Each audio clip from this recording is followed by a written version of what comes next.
Disturbing night shift encounters, horror stories animated. It was 3:42 a.m. when the security camera blinked. Just once, like an eye opening. I was halfway through my shift, alone in the security office of a half-finished corporate complex on the edge of town.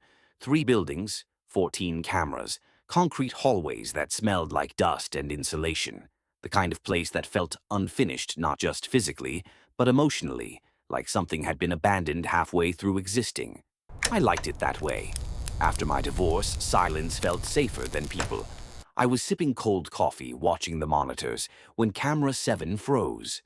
3rd floor, west wing. A corridor that was supposed to be empty. Static crawled across the screen. Then the feed came back. Something was standing in the hallway.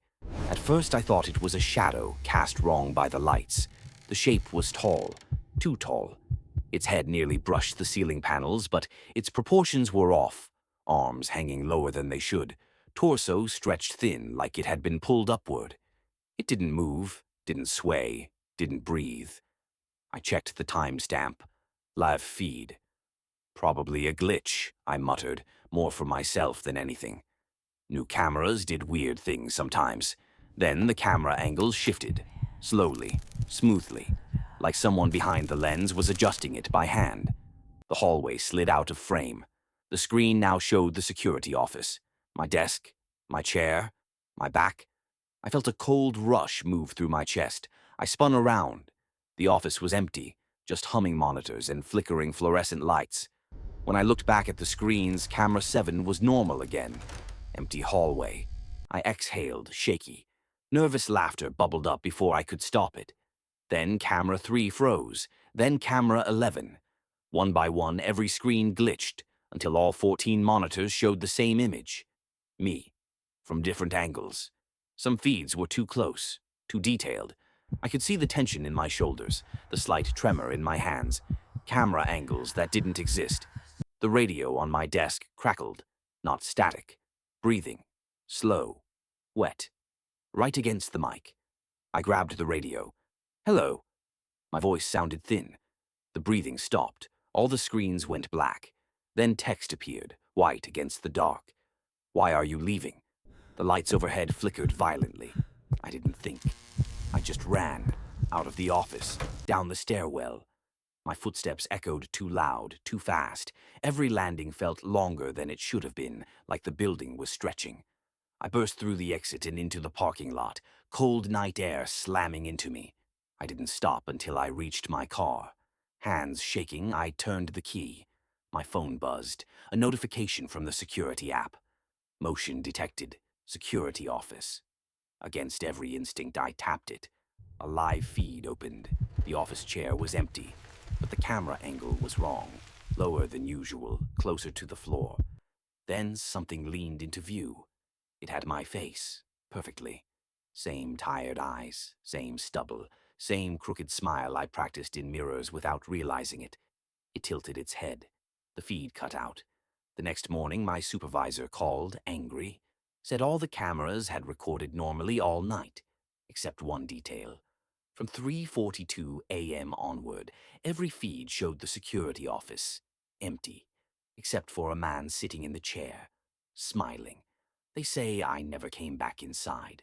I know that's not true, because sometimes late at night my phone vibrates. No notification, just the faint sound of breathing through the speaker. The second part will play now. It was my 3rd week working night transport at St. Calder's Hospital when I first heard whispers about floor 13. Officially, the hospital had 12 floors. The elevator skipped straight from 12 to 14. Everyone joked about it. Superstition, outdated blueprints, lazy construction. I laughed along with the others. I told myself it was nothing. A joke. A story people told to scare new hires. At 2:11 a.m., I stopped laughing. I was pushing a gurney with an elderly patient strapped to it. He was thin, pale, skin almost translucent under the dim hospital lights, eyes half open but unfocused. His chart said dementia, but the way his fingers dug into the sheet told me something else was happening. Fear. Real, raw fear that made the hair on my arms stand on end. The elevator doors slid shut. As As we rose, the lights flickered once, twice. A soft hum of electricity vibrating through my chest. Then the elevator jolted hard enough to make my knees buckle. I gritted my teeth and steadied the gurney. The doors opened. The hallway outside was wrong. Not just physically, but something about it felt distorted, like the world had stretched in the wrong direction. The ceiling lights buzzed at a low frequency that made my skull throb. The walls were hospital white, but something was off. They were too clean, yet too stained, like someone had scrubbed them obsessively and never succeeded. A crooked sign hung above the corridor. 13. Observation. The patient's eyes snapped fully open. "Don't take me out there," he whispered, his voice trembling, yet strangely steady. I tried to laugh it off. "Sir, it's just a malfunction. Elevators, sometimes." My words trailed, hollow against the low hum of the lights. He shook his head slowly. "That floor doesn't heal people. It watches them." I swallowed. Before I could react, the elevator doors slammed shut behind us, hard, firm, like iron. The buttons were gone, not broken, not lit, not unresponsive, just gone. I checked my phone. No signal, no time. Just a blank screen reflecting my face, stretched and tired, like I was already part of this place. We moved down the hallway. Rooms lined both sides, glass fronts revealing patients lying awake in beds. Their eyes followed us perfectly as we passed.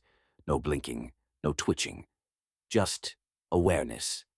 I felt their gaze in the back of my skull, pressing down, heavy, unyielding. Charts were clipped to the glass, every one of them blank. Halfway down, the patient started crying quietly, a sound that echoed in the sterile corridor. "They kept me here before," he said. "I died downstairs. They sent me back because it wasn't finished watching me." At the nurse's station, dust coated everything, a thick, powdery layer. A clipboard sat on the counter.